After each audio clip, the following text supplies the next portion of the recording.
We are creating a platform for those who are curious, one that tells the story from the artist's perspective. Moments in time captured from the innovators who are reshaping dance, music, theater, and the visual arts. This is the Working Artist Project. On today's episode of the Working Artist Project, I have Adi Meyerson. She's a bassist. She's a very spiritual human being. And I think you guys are going to like her, and I know you guys are going to like her music. Adi and I dove deep into our emotions, into the purpose of her music and how she hopes it can affect the world today.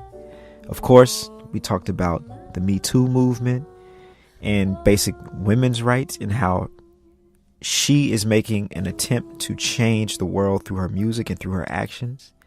And I have a really good feeling that you guys are really going to love this episode of today's show. So sit back, relax, and take a listen. Today on the Working Arts Project, I have the one and only Adi Meyerson. Welcome to the Working Arts Project. Thank you. Thanks for having me. Yeah, I'm excited. I'm excited Me about too. today. Yeah. So hyped. I like to start out the show with most of my guests by just getting the story of who they are. So just because the people may not know who you are, even though I just gave a long intro about your life, tell us the story of Adi. Story of Adi. Okay, well, from the beginning, like the very, very beginning. Yeah, you can start in the middle if you want. I mean, it's your story. My story. Well, okay, so I was born in San Francisco, California, to both my parents, hopefully. Mm-hmm. So both my parents, they grew up in the States. They met in Israel, then came back to the States, decided to live in San Francisco for a few years. Okay. I was born, and then they decided to actually live in Israel. Oh, so then we moved back to Israel when I was 2, and that's where I spent the rest of my life. That's where I grew up. So I speak Hebrew as well as English, but people always get really confused because I don't have the proper Israeli accent. Mm-hmm, mm-hmm. So they always kind of look at me funny. They're like, "Oh, you're from Israel? Right. What's your deal?" So that's my deal. Mm-hmm. So yeah, and then I moved to New York almost 6 years ago. I know. Oh my God. No, we're in the same place. I've been here for 5.5. So yeah, in August it's going to be 6, which is mind blowing. Wow. To go to school, and to play music. Mm-hmm. I started playing music when I was 14. I started playing electric bass. I went to this art school. So the way our schools were in Israel is they start from 7th grade to 12th grade for the most part. Mm-hmm. It's not like the middle school, high school is not really separated. Oh, okay. So I went to the same school from 7th to 12th grade. Oh, wow, okay. And it was a art school. So I got accepted as a visual artist, actually. Oh. Yeah, so that, I did that. But that's... So you're a painter? Not really. Well, come on. I wouldn't call myself a painter. But I actually just recently, this past 6 months, started to get back into it. Okay. Just as some kind of other creative outlet to take away the weight of life from the music. Listen, yeah. Yeah, we'll talk about it later. Anyway, so yeah, I was doing visual arts, and then I started hanging out with the musician guys. And I always wanted to play an instrument, but my parents never really managed to get it together. Also, on my end, I never could really make a decision what instrument I wanted to play. Okay. But sorry, Mom. I know you're probably going to be listening to this. I'm not blaming you. I love you. Maybe. Love you. Anyway, so yeah. So when I was 14, I bought a bass, an electric bass. And I was like, I'm going to play bass. Cool. Found a teacher, some guy that was in a senior year at school. And I was like, hey, can you teach me bass? Oh, that's cool. And they didn't have a bass player. So I was kind of like, yeah, I'm going to play bass. And I was super into it. I got and I was like, oh my God, this is it. This is the one. Because I wanted violin. Right. But it never moved past, actually getting the instrument. Oh, okay. It's you got it. I got the violin and I was like, I'm like, all right, let's get lessons. And they're like, okay. Right. And it never happened. And then I guess I didn't really want it because I never really did. Never picked it up myself. I didn't use it. Bass, I think I was old enough to be proactive about it too, but I was also super into it. And I was like, this is it. So then I transferred to the music department like a year later or so. But then when I graduated, around my senior year, I started getting into jazz and checked out some Sonny Rollins records someone gave me. I was like, oh shit. Right. What is this? And then I just decided that I'm going to move to New York. When I was 19, I was like, I'm going to move to New York. And then I'm glad I didn't move right when I graduated high school because I would have not survived here. But I found this other school in Israel that was just starting up. That was this kind of exchange program with the new school. And I auditioned on electric bass, actually. And my teacher was like, do you play upright, too? And I was like, oh, yeah, I just started, like, 3 months ago. Oh, no. Okay. And he made me play a blues on the upright with a band. Could you do it? Hardly, but okay. yeah. All right. And then he accepted me to this program, like, so I ended up doing 3 years in that program, like, because I think he wanted me to get a little better on upright, obviously. Of course. So yeah, and then that's where the whole thing started. Man, during the story, I was just thinking about like the power of music and how, especially, it seems jazz has like a way of transcending cultural barriers. For sure. You know what I mean? Like you have this Definitely. music that comes from kind of like the hood in America, comes from New Orleans up to New York, and somehow it makes it all the way to Israel, and you hearing Sonny Rollins. You know what I mean? Like listening to +4 Sonny Rollins. Right, like. It's kind of crazy that music can do that. Like music has that power, right? Like, and I think all music does. Like Michael Jackson has that. Like, and then it inspires you as a little girl. You're like, man, okay, right. I want to play the bass. I'm not coming from that culture, but this culture feels like mine. Right. Like, can you just? And it was funny though because like growing up, because my parents were American. My dad grew up in Baltimore. My mom grew up in Jersey, and then in California. So I kind of grew up in like an American household, but in a different country. Right. So I always kind of had this like half and half. Right, I never really felt that I belonged 100% to any of these cultures. And I have dual citizenship, so I have 2 passports. So it's kind of like I'm like both in that sense. Even that I grew up there, but I still would like, speak English at home and grew up listening to like Paul Simon and like all like American folk music, right? In that sense. But your parents, they speak Hebrew. Yeah, but okay. Like just enough. With the accent. Okay. My mom still has an accent and everything, but even though my mom's been there for over 20 years, it's like she's still American. I mean, she's totally American, but yeah. Man, that's interesting. I didn't even think about that aspect of it. Like you are growing up in these 2 cultures. You get home and you have an American culture, and then your social life, school, and everything else you're doing is this whole other thing that's happening. Right, and we would come visit here a lot because all my extended family used to live here in the States. So we would be in California and Cleveland, and like there was always these like little things, or like my parents back then. Now it's easy to get everything everywhere, but back then this was like before Amazon. And internet delivery. That's and all this kids. Shit. That's right. This was before cell phones. Cell phones. First of all, Adi, you're not that old. But no, what I'm trying to say is that now it's caught up. But when I was growing up, there was still like a big, what's the word I'm looking for? Like space between when things got to Israel, as opposed to when they were here. Oh, I see what you're saying. Now Israel's really up to date. But like iPhones didn't get to us. They dropped here, but like only 2-3 years later they dropped in Israel. Okay. So we're like a little bit behind. Okay. When I was a kid.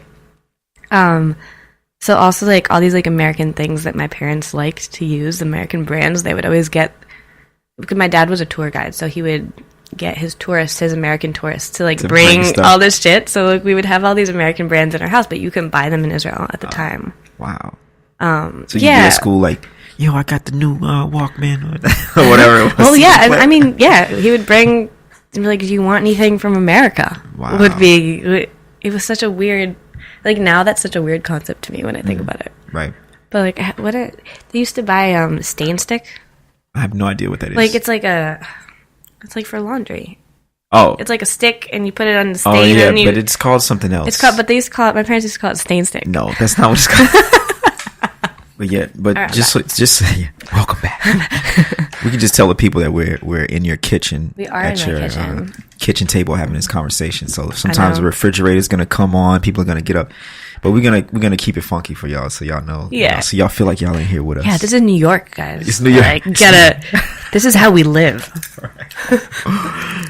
You know, speaking of New York, but it's funny, even for me coming from Mississippi, like I had this idea of what New York was gonna be like, and I'm sure you did also. For sure. Coming from Israel, did New York live up to your imagination? It did, most definitely. But also, I really didn't realize how hard it was going to be. And I had this idea because I spoke English, and I kind of like, I visited New York before, I visited America before, like I kind of knew a little bit more than most of my friends about American culture and how Americans are. I still had total culture shock. Okay. Like, just gonna admit that. Yeah, I thought it was gonna be a lot easier, and I came here and I was like, whoa. Even like little things like slang, right. Like language, like all these words that people use, and I'm like, what? The word whack. Right. I was like, what the fuck does that even? I think I used it wrong a couple times, and people called me out about it. It's like, you know, that's a bad thing, right? Because I just thought it was like crazy. Like you say, oh my god, that's crazy. You thought it meant like wacky. Yeah. Okay. All right. Like wacky Mac. Right. And just in general, like language, what you're allowed to say, what you're not allowed to say, like people relations, boy girl relations, like what's acceptable and what isn't acceptable between people.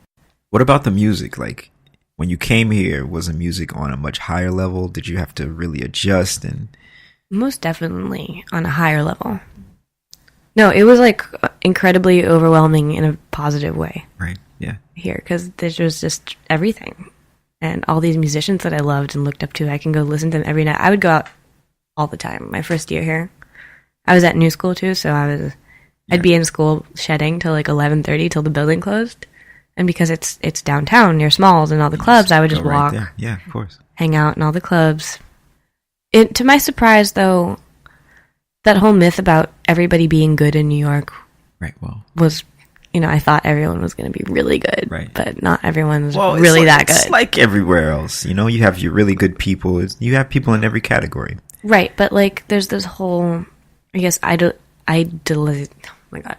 idolization of New York City, being like the music scene is just right. Well, it is, and it really is. But then there's also people that aren't on that level. Yeah, for sure. But like in every, you know, the great thing for me about music is like you have the opportunity to grow.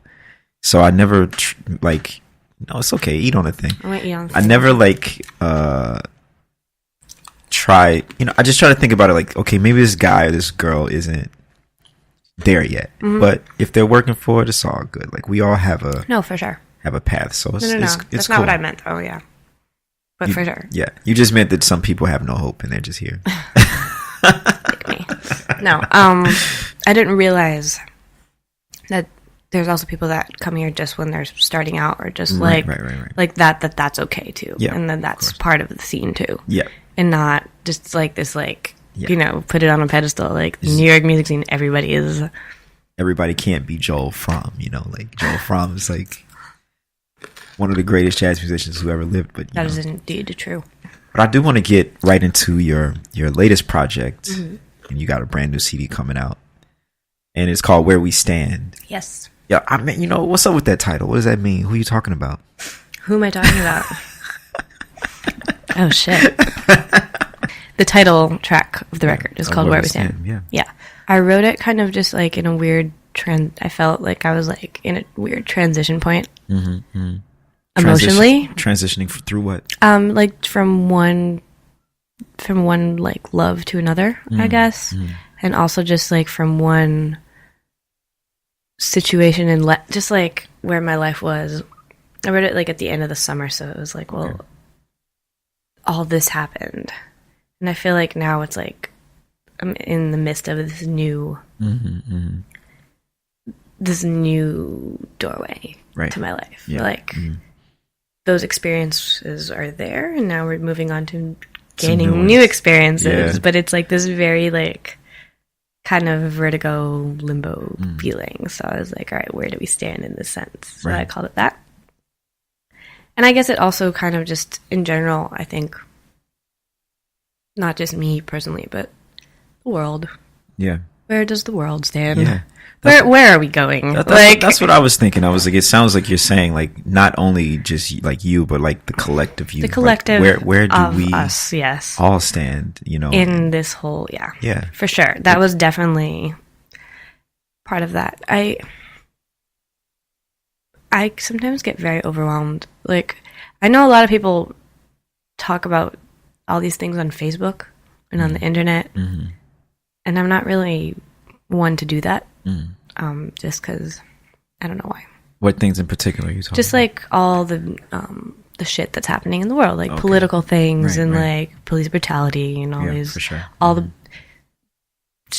school shootings and like all these things. Like some people are very vocal about that online.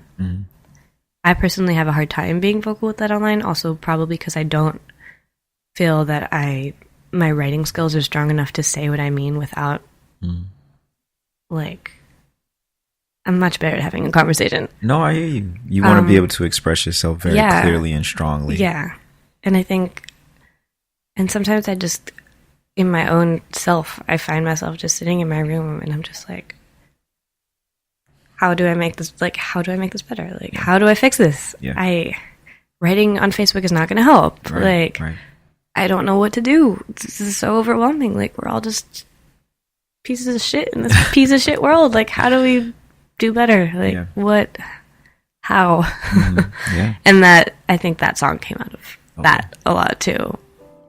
Well, let's listen to it so that people can get a feeling of, I don't know what else to call it, but kind of hopelessness. That's so sad.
Yeah, I like that song. Yeah, that song is really good. It's for me, it elicited like an emotional response when I was going through all the songs and kind of listening to which ones I was going to pick to talk about today. And so I picked the three that I felt the most strongly about. You know, I try to do that because then it's personal for me, and then you can tell me what you meant, and then I'll enjoy the record that much more when I go listen to it again. You know. Yeah. So and also that's a dope description that you gave before. It's about all of us on the planet, and we're going through this period of time in America, at least, where guns and violence is okay, and the people who are supposed to protect us from those things are too wrapped up in the monetary, rewards that they get from the companies who support those things. Yep. So we're going through a few movements now, and we had some discussion about this the other in the car. In the car on the way to a gig. And so, we can talk about that a little bit, kind of like this. We can talk about that. this Me Too movement that's happening in this country. Yeah. And what are your thoughts just generally on the direction of that movement?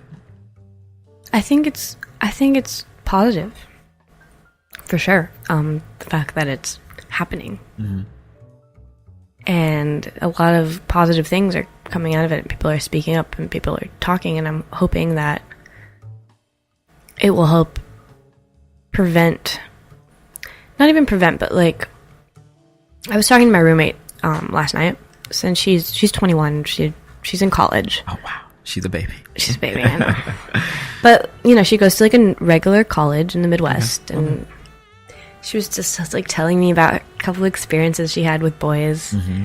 And can I say? You say whatever you want. Can I? Okay. Go. All right. Do the thing.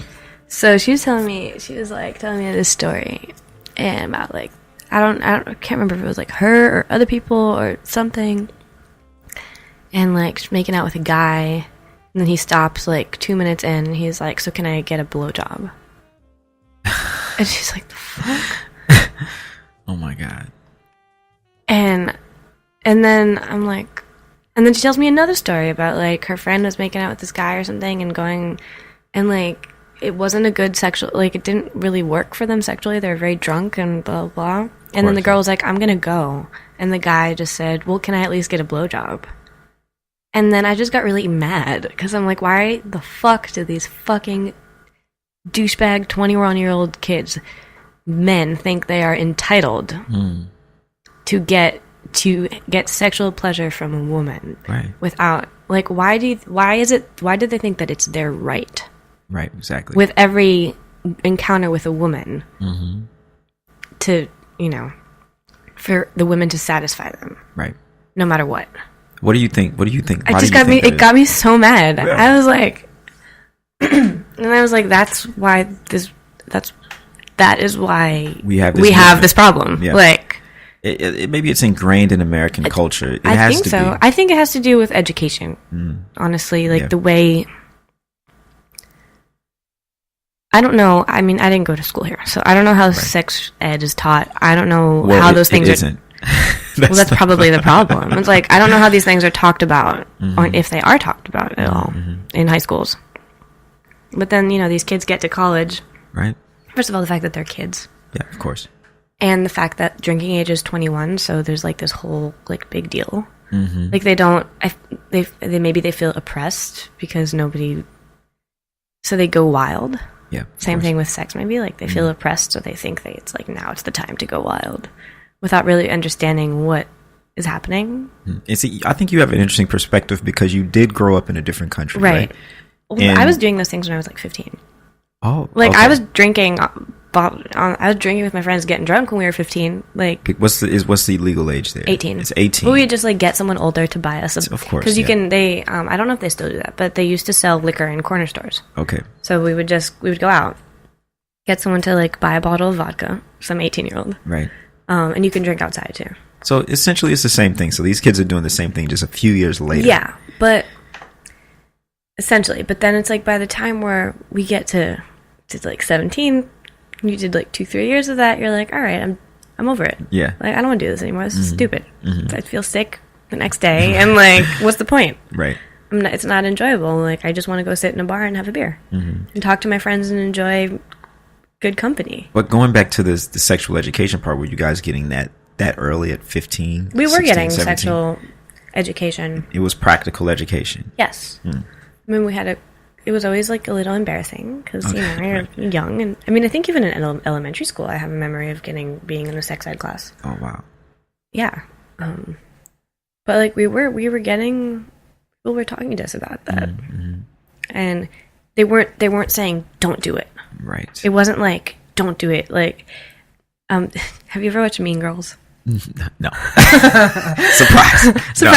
Anyway, no. So, like, when I was in high school, that was my favorite movie. Okay. But there's a scene in that movie where, like, it's a sex ed class. That movie is actually super deep. If, like, I went back and watched it a year ago, and it's almost like I don't know. Maybe not, but the stereotypes are so strong in that movie. It almost like makes fun of the American stereotype in that sense. Okay. But there's like one scene where the kids are in like sex ed class. They're in gym class and they had sex ed, and the coach is just like, "Don't have sex. You'll get pregnant and then you'll die. Just don't do it." But that's the mentality here. Yeah. That's like, don't do it. Don't do it. And they're like, but what if I do it? Right. And then they don't know how to do it. They don't know how to approach it. They don't know how to approach women. They don't take in consideration that there's another person involved. Yes, of course. That's not how the mentality was when I was there. Like, it wasn't like just don't do it or else. Right. So I mean, same with alcohol. And my parents, they're just like, well, and in schools too, like, this is what happens when you drink. This is what happens if, like, this is what you should know if someone accidentally drinks too much. Right. It's education. Yeah. And we were young, so we kind of got out of that stage really quick. And then by the time we were 18 and legal, we were like, we knew how to handle it, to handle ourselves. It's like, it's enough that one time is enough. That like one kid that got alcohol poisoned once, like that was enough for us to know, like, okay, I don't want to do that. I don't want to be that person or do that. That's not cool. Yeah. As opposed to like people in college here that do it like every week. Right. Yeah. So I don't know. I never really had that experience. Like, it was always, things were cool and like, yeah, it was never that entitled asshole culture. Like, dudes are entitled. There's no doubt. Like, it's just, I think, ingrained in the culture all over the world that the man deserves something.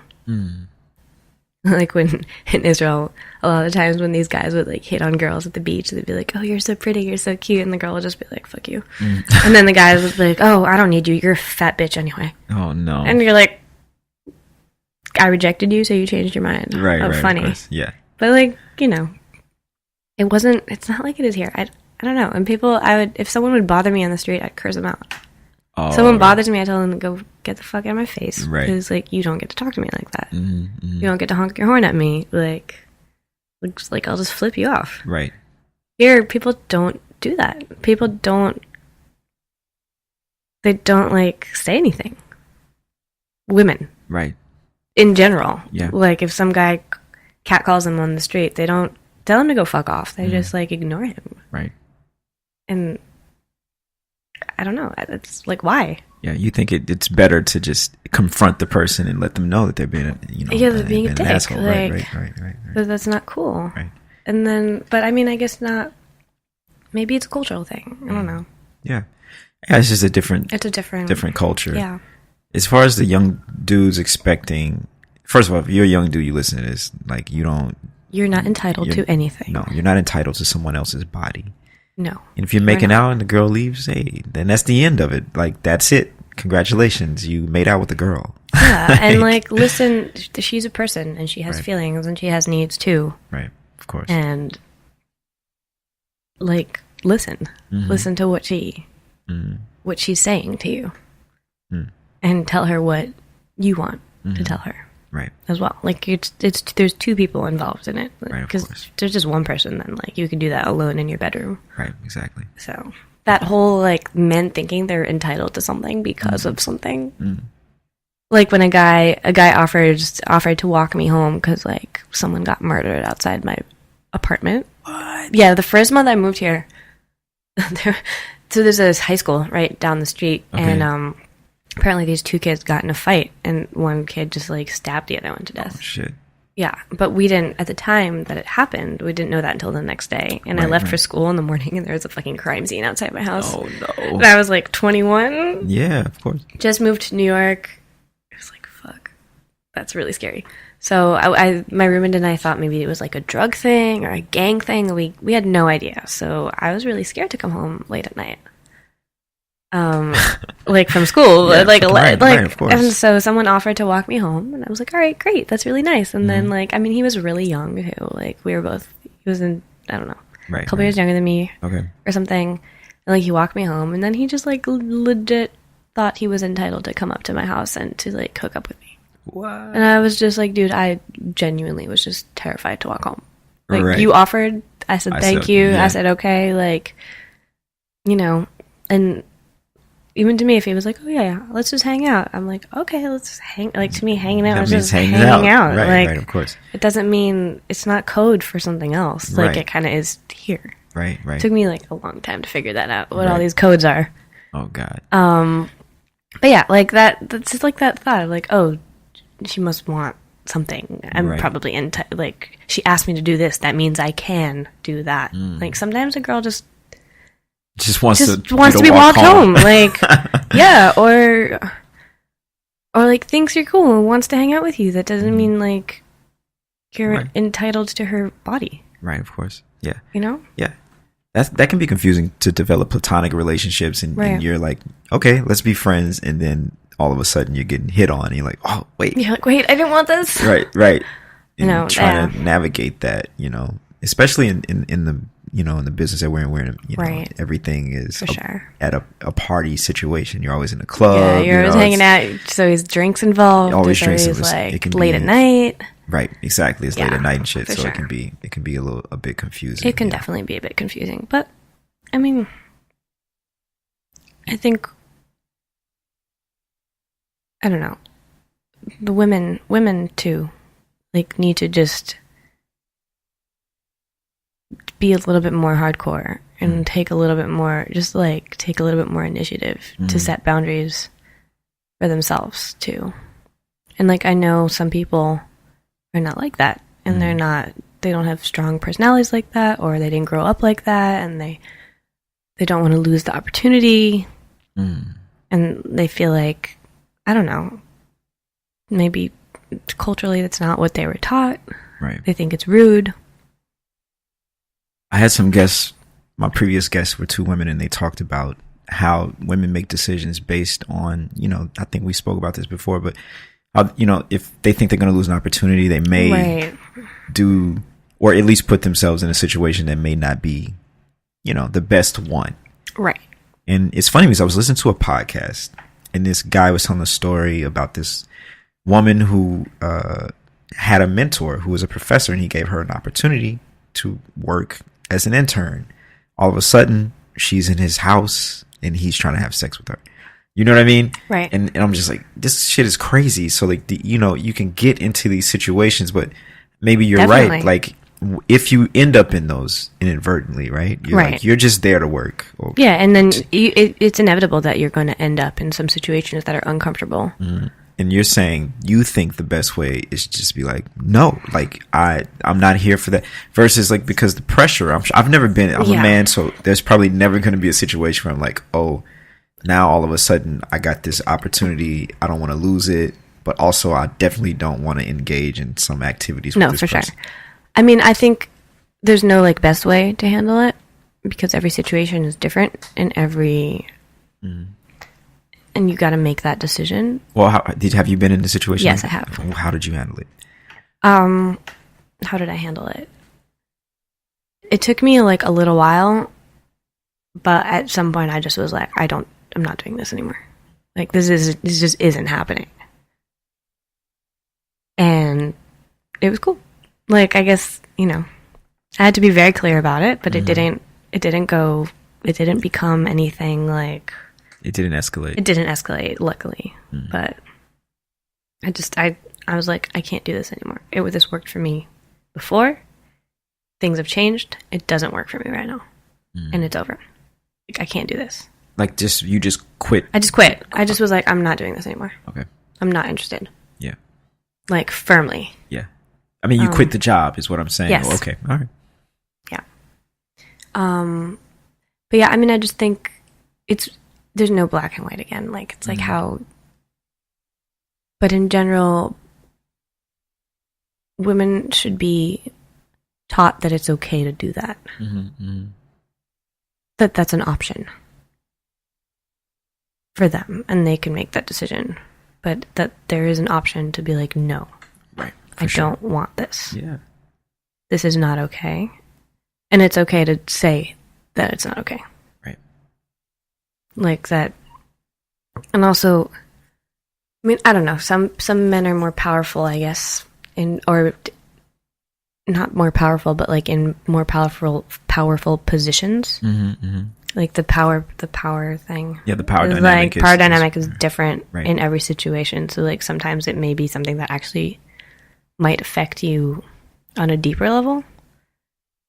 So like I don't know, but then you have to be the judge of that. But it is an option to be like, I don't want to do this. Yeah. And usually, from my experiences, it might be shitty at first, like you lost something, but you gain mental health, honestly. Like it's like you gain sanity. Yeah. And not being in a position when you feel like you're being oppressed. Yeah. Yeah. And like other opportunities come from it, and you become stronger, and you develop a stronger personality, and that attracts people. Yeah. I was just thinking, like, it's a shame that people have to work in environments where they don't feel safe, or they don't feel like they're there to work. I can't imagine going to my gig and being like, oh shit, man, this motherfucker's gonna try to fuck me today. Yeah. Like, yeah. Like I absolutely don't want to do that. You know, I just want to play the drums and go home. Right. Like that. I don't care about any of this other shit. Like, call me to do my job so I can go home. Whatever you do, like maybe you're a secretary and you got to deal with whatever, or you're a fucking doctor or whatever. So it's just not fair, and I think people everywhere need to wake up and start doing the right thing. Definitely. You know? And I mean, yeah, they do. But then when a woman chooses to have a sexual relationship inside a workplace, that's her choice. Right. Like, and she should not be slut shamed. Oh, for sure. No. And yeah, like, and it's cool if like it's consensual from both sides and she wants to do that. Yeah, it's fine. Then like, yeah, nobody should look at her funny because that's what she wants to do. Right. And there's a majority of men, especially in our work environment. Like, there's usually a majority of men, right? Not as many women. And I was actually talking to some vocalists about this. We were talking about like just about Sarah Vaughan and vocalists in general, like from back in the day, how they would go on the road, especially when there was like no females at all, hardly any female instrumentalists. Just back in the day, they'd be on the road, and it's truly, it's a lot more lonely than one thinks of. And then we were saying like how it's totally legitimate for them to end up having relationships with their bandmates. Right. Yeah, like it's legit. Yeah. And it's cool, and it's legit to like date a musician and then decide to bring them on the road because it's like you want to be with your family. Right, of course. And it's not, and how some people look at it funny nowadays in the scene, like, oh, she's sleeping with this guy, or right. she's dating, or he's on the gig only because he's sleeping with her, or she's on the gig only because they're together. Right. But like, fuck that. Yeah. If they want to be together and spend 8 months out of the year on the road together, like, then that's fine. That's absolutely fine. Yeah. That's, me personally, I don't want to date no musician, but you know, the rest of y'all. I mean, no, I'm just saying, like, both. Right. No, I hear you. I'm with you. You know what I mean?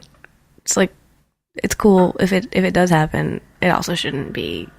It's like women just don't have it very easy in this scene because they either get slut shamed for like sleeping around, or like they always have to work a little harder to prove themselves because there's always that like, oh, is she sleeping with someone to be on this gig? Right. Or just in general, it's like, oh, she's a girl. She probably can't play very well. Right. Yeah.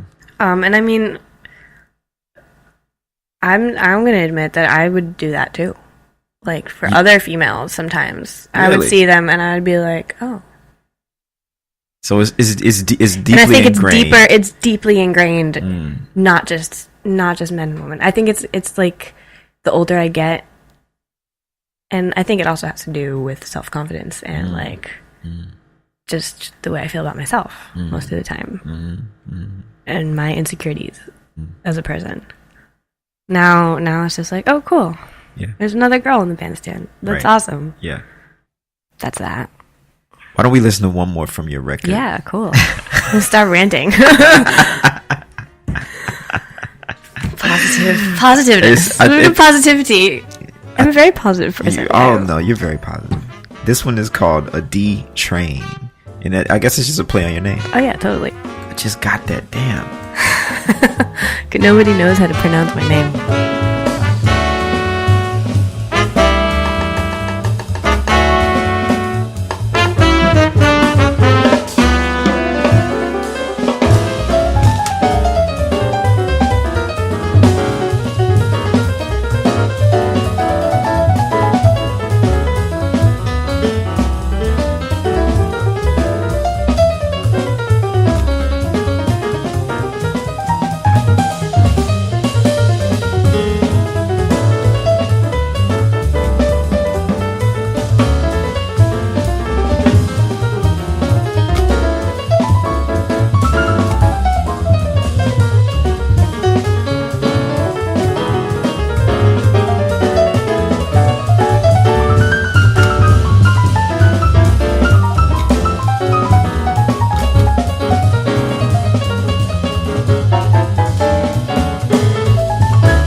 And again, if y'all don't know, the name of this record is Where We Stand.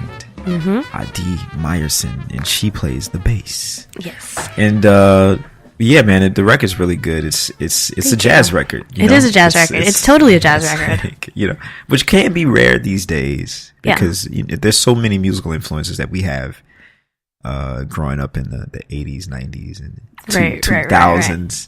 You know, so much music that hit us, but this record is very interesting and I like it a lot, man. So y'all should check it out. Go download it. Go buy it. Thank you. Yeah, it comes out. It hits. Its street date is June 5th, so it will be available on iTunes and every other digital platform on June 5th. There it is. But before then, just play this on repeat. You'll get like a 30-second snippet, little bit here and there, just so you can wet your palate. Yes. I do kind of want to just switch gears here a little bit and talk about challenges like in life and just generally. What would be the most difficult thing that you've had to overcome so far, and how did you do it?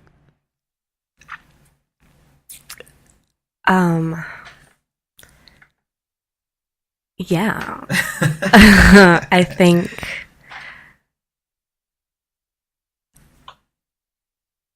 the most challenging thing I've had to overcome was my father passing away 4 years ago when I was 23, right? It's 4 years ago. Yeah, it's going to be tomorrow actually is the day. Oh, wow. But, yeah, I'm still overcoming it every day. And that was the hardest thing for me in life. But also the fact that I woke up the next day and the day after that and the day after that and the day after that and I was still living. Life didn't stop.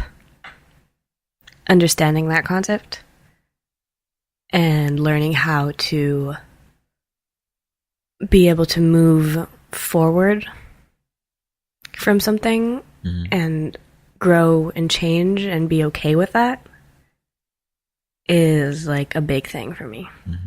It took me a long time.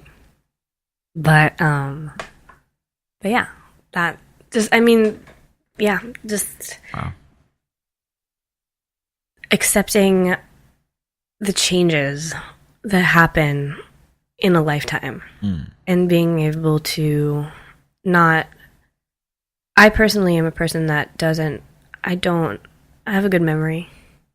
Like, I don't forget experiences or wish to forget experiences. I sometimes just get emotionally unattached to them, so they just become like a photograph in my mind.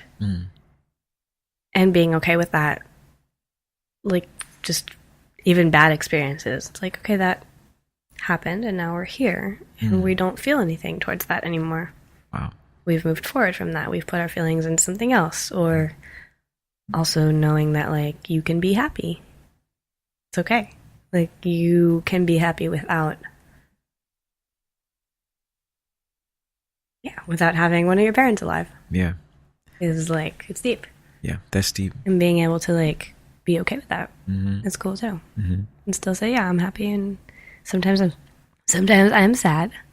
Having, like, the difference between, like, joy and happiness and sustainable happiness as opposed to, like, bliss, like instant bliss, like, this thing happened and I'm, like, high over it, as opposed to just, like, a sustainable overall, like, healthy, I'm happy with my life, I'm happy waking up in the morning, like, I'm happy going to work, I enjoy what I do, I don't feel like I'm trapped in a hole, I don't feel like my life has no purpose, like, feeling like there's something, and being able to sustain that over time is, like, something I'm still trying to learn how to do, but I'm getting better at it as time goes by. And, like, you know, because like, after that happened, I was like, I'm never going to be happy. I'm never going to feel, like, the full feeling that I felt in my life before that. But, like, actually, that's not true. Yeah. So, being able to feel that when you're truly feel like you're on your own in this world. Like, not that... I've been financially independent for a very long time. But my dad was always, like, my go-to. Right, of course. It's like something... Because, you know, daughters and their dads. Yeah. It's that kind of relationship. Like, if I got in trouble, I'd call him. He'd hook it up. Or like just in general, like if I was feeling a certain way, like my dad would be my go-to person, and learning how to navigate that world without that specific person, and not necessarily having any one person in that position, or like, and like reconstructing this relationship with my mom and finding like a way to have her be more involved and all that. It's like learning how to sustain a healthy, happy life without that has been the most challenging thing I've ever had to deal with in my life. Yeah. Wow, that's heavy, man. You know, you asked. No, I'm glad thank you for sharing that, because, you know, adversity is a huge part of life that one can never be prepared for until you experience it firsthand, you know. And I know that from all the shit I've been through, and it's kind of like you can't, and it kind of blows my mind, because the older you get, the more of those types of things you have, and you're like, it's really scary. It really, I get like really scared sometimes, because I'm like, man, time is passing and people are changing, and some people, like, I'm not ready. Yeah. I'm not ready for people. It's like some relationships, I'm not ready for them to end. Right. Yeah, in that sense. Wow. But then it's just part of life. It's part of life. It's part of life, and you gotta like be able to be okay with that. Yeah, it's part of this roller coaster called life. Try not to think about it. Because oh man. Listen, no, heavy. I get it. Especially in this scene when a lot of the people that you interact are significantly older than you, like grandparents' age, right? Yeah, like our masters and mentors and teachers, and in their 80s and 90s, and you're like, you know, they're not going to be here at some point, and it's really, really sad to think about. Yeah. But I don't know. It's the way it is. Try to don't take advantage of that, kids. Yeah. Like time is ticking. Make every, no, seriously, but I've been thinking about this a lot this week. Just in general. Yeah, of course. Yeah. It's like if I've been extra anxious and emotional, it's probably because of this week. But just the fact, it's like, man, time, it's nothing's promised. Like, for real. Like, you don't know. You can go to school and not come home the next day in this country. Like, you can go hang out in your backyard and not come home to your kids the next day. You can also just be walking down the street and, like, some shit's gonna happen to you. Like, you really, really, really never know. So so make it count. Just make it, totally. Like, don't wait. Tell people how you feel. Yeah. Like, don't just be you. Like, don't waste time not doing what you want to do. I don't know. Just do it. Like making a record. Yeah. I had to make the decision to just do it at some point, because I think I never would have felt like I'd be ready. Of course. And I've had these conversations with some of my friends too, and they're like, I don't know. Just gotta do it. Just gotta do it. Like, you never know. Yeah. You know? Yeah. Glad I did it. Now I gotta make another one. Now we gotta make the next one. Now you gotta make the next one. Yeah. That's how it works. This is leading me into this next song that I chose. Oh my God. Which one? Which one did you choose? It's funny because I was on the fence between two of them, but I felt like I couldn't play them both because they were both around the same tempo and stuff. So, and I don't know if this is the right one, but I chose A Touch of Grey. Okay.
So this one was a touch of gray, and off in the background, ID was just telling me that this had a story. Yes. And I feel like you guys deserve to hear it.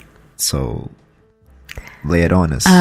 Okay. Well, I wrote this song. This is also like an older one from the book. I wrote it while I was at New School, my senior year. And there was like this security guard that used to work in this building that I had one class in. I had my journalism class in. He was like the nicest, sweetest guy ever, and would always say hi to everybody, and would just be like really, really nice. But I never really knew his name. But I'd always say hi, and then one day he just like wasn't there, and he apparently like he went in to do this like really simple surgery, and it went wrong, and he just like passed away. Oh no. Yeah, and then I was like, fuck. But I don't know. It really got to me at that time.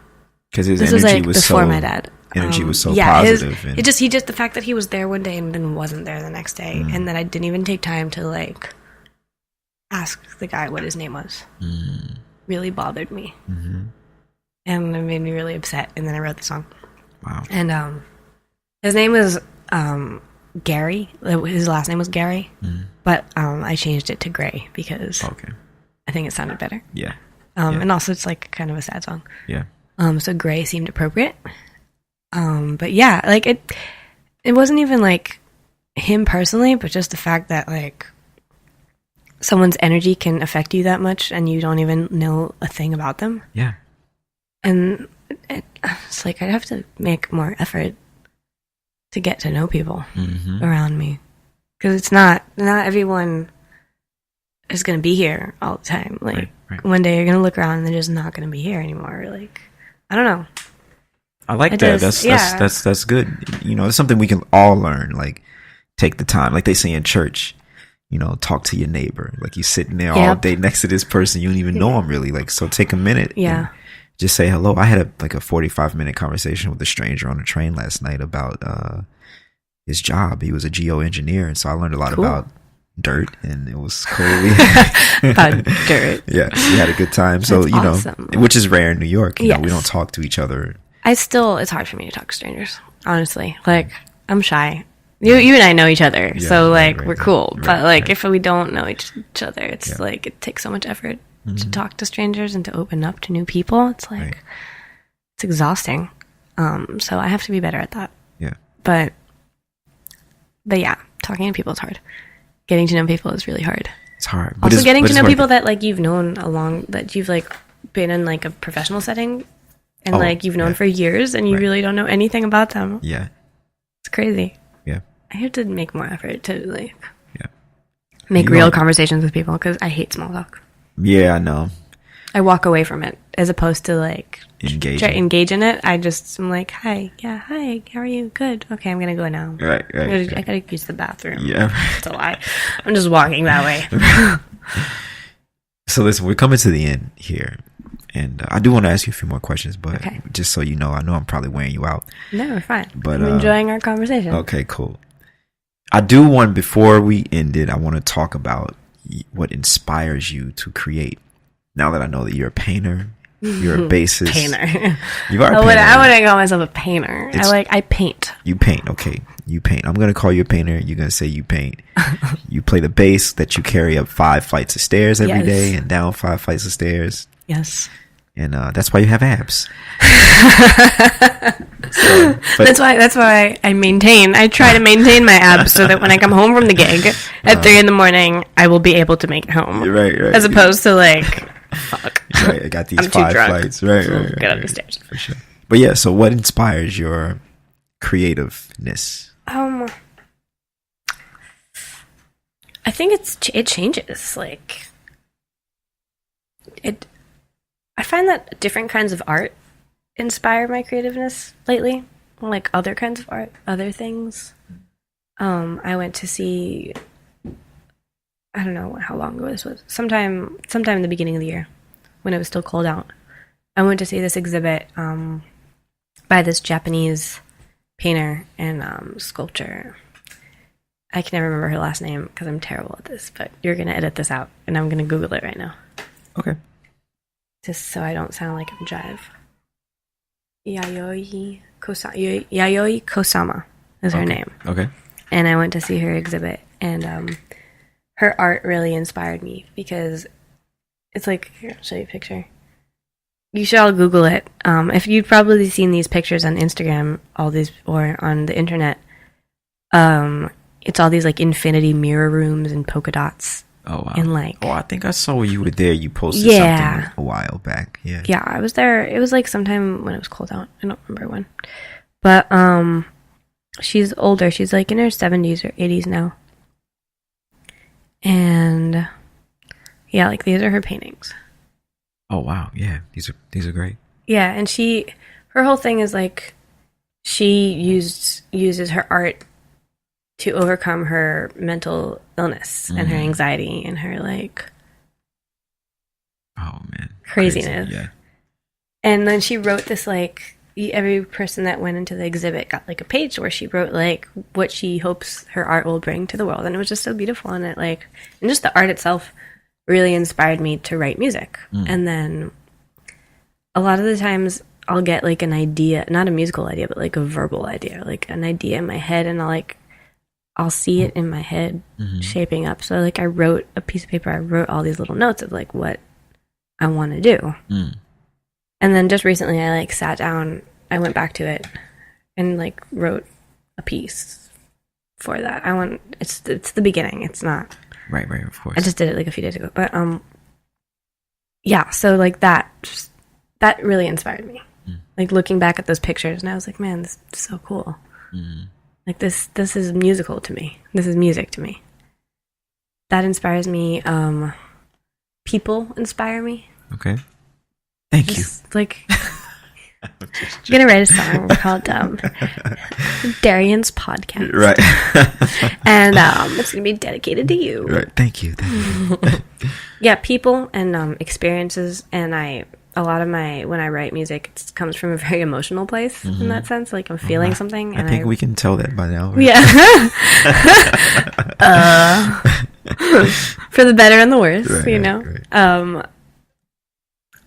Yeah, so there's that. Just like in general, just things. Sometimes I'll just hear something or have an idea, or like I started painting recently because I felt like I was stuck musically. And I couldn't I was like doing all the post-production work for the record, and I couldn't I wasn't doing anything with my band. I was just playing gigs and, doing normal jazz stuff. And kind of felt like in a little bit of I wanted to write new things. Like I wanted to work on this idea that I had for this suite. Like I just couldn't get anything, like nothing. And then I was like, I need some kind of other creative outlet to make me feel better. Because I was just like, I felt like, I don't know, the music wasn't doing it for me. Right. And that happens, I guess. I don't know if that's ever happened to you. Oh yeah, for 100%. I haven't written a song in 1 year, almost to the day. That music is creative, and it's our art, but it's also our job. Right. And sometimes the job part takes over, and it's like, and then trying to get that like emotional satisfaction that you used to have when you first started playing music. It's like the reason that you're playing music isn't like there because you're working all the time. Right. It's work. People don't get that. Yeah. So then I started painting and like just doing that. And after a couple months, it kind of just opened some shit in my head. And like I was like writing all this music all of a sudden, like all this, like I wrote 3 new songs in like 2 months, and like all this new shit was like coming out, and all these ideas, and I think, in painting, I wasn't judging myself. I was just like, I suck at this anyway. I'm just doing this for fun. Right. In music, you're always like judging. You're like, oh, this sucks. Right. You gotta become the greatest. Gotta be perfect. So I think that just that opened some kind of like creative flow, and I started reading books recently, and listening to other kinds of music. Just like opening my brain a little bit, and getting into like more abstract aspects of the music, like sound, like listening for sound as opposed to listening for notes. And that inspired me a lot. Yeah, and just everything. I don't know. It's hard to like pinpoint it more than I just did. Well, I think you did a good job. Thank you. Now, this is the last question. And okay. I ask everyone who comes on the podcast this question. And y'all know what it is? What? What are the 3 things that you're most thankful for? I am thankful for my health. Just being, being healthy is very important. I'm thankful for my community, my family, and my friends, and just the like, it's so important to me every time I go out of town or like go back home or go different places in the world and spend more than like a few days. It's like the realization of like here in New York, I'm constantly surrounded by people that are like-minded. Like they think the way I do. They see the world the way I do. Because it's really hard to explain your own world to people that don't get it. Yeah. And here it's like, even not all musicians get it. Not everybody gets it. But like there are people that really see it the way you see it the same way. And it's like, it's such a beautiful thing. And I'm thankful that I have that. Because it enables me to do this. And to be a musician. And to believe that like, this is why I'm here. Right. Yeah, so I'm thankful for that, and I'm thankful for actually being able to do this. Everything, like all of this. There it is. Like, that's all. There it is, y'all. There it is. Before we go, I want to give you an opportunity to plug your CD again, and then any other projects that you have, your website, all of that. Okay. So my CD is the big thing. Drops on June 5th. You can buy it. You can buy it digitally. You can order it if you want. I have physical copies. If you have a CD player and you like having the actual thing in your hand, then you can order it on my website or through CD Baby. There will be an option. Mm-hmm. I have a few gigs coming up in New York. I'm playing on the official CD release is on July 1st at noon. At the Jazz Standard as part of their smokestack brunch, and I think it includes food, and nice. You probably will, if you come and you want to buy a CD, we'll have them for you. And we got, let's see who we got. We got Freddie Hendrix on trumpet. We got Camille Thurman on sax and vocals. Nice. Kush on drums, Kush Abadi, me on bass, and Tabor Gable on piano. Wow. Yeah, it's going to be fun. Yeah. And then before that, I have a very cool, it's a little bit of a different project that this is the first time we're playing. It's like more like a collective band of just, people that are a little younger than me, like a couple years. And I just recently, some of them I recently met and recently played with, and I'm like, y'all are really cool. Yeah. I like what you guys do. I like your music. I like you as people. I think we should do a thing. Yeah. So we're playing at Cornelia Street Cafe on June 19th at 6 p.m. Okay. I call it the D. Meyerson Collective, but I think the band needs a name. Yeah. We're open to submissions. Okay. Email ID. Don't email me. Yeah. But yeah, so that's gonna be me on bass, Alden Helmuth on alto, Morgan Guerin on tenor. Wow. Okay. Lex Corton on piano, and J.K. Kim on drums. Wow. Okay. And I'm going to play everybody's original music. Like, everybody's going to bring in a tune, or two, or three. Nice. And, and just, like, workshop some things, play some music. I don't know, just for fun. Just to, like, do something a little different. And not just have this all be about me all the time. For sure. Because I don't want that. Okay. So there's that.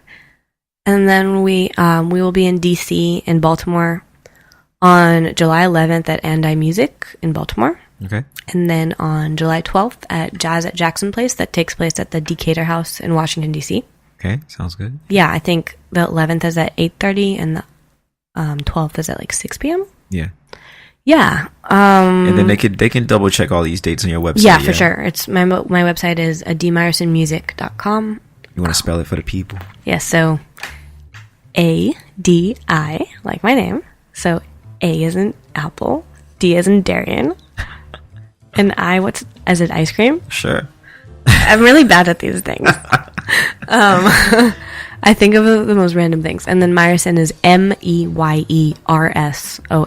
music.com. That's my website. And I try to keep it pretty updated, but yes. Please go in. You can find me on Facebook, Adi Meyerson, or on Instagram, Adibop on Instagram. I don't have a Twitter. Yeah, no one does. Yeah. But that's it. Yeah, and I try to keep it pretty updated, post updates about the record and the reviews and everything that's happening, the gigs. And we have another show in New York on November 3rd at the Dimena Center. Okay. That's pretty far away. So yeah. But yeah, that's about it for the summer. Okay, I'm going to cool. be out of town for the rest of the summer. So. All right. Well, Dee's busy, but y'all can catch her online. Drop her a line, let her know. Please, let me know. Say what's up. Say what's up. Download her record or Please. Order it on June 5th. Yes. Right? I think it will be available for pre-order pretty soon on iTunes. But Okay. I will, I will post an update on the social medias. Okay, cool. About that. So tell your Alexa to remind you to download Adi Meyerson's record, Where We Stand, yes, on June 5th. Yo, Adi, thanks for coming on the Working Artist Project. Thanks, Darian. You're the best. Later. This was super fun. Bye. If you like what you heard, you know what to do. Hit that subscribe button. And also don't forget to leave us a review. The Working Artist Project is brought to you by Second Line Arts Collective. I'm Darian Douglas, and this is the Working Artist Project.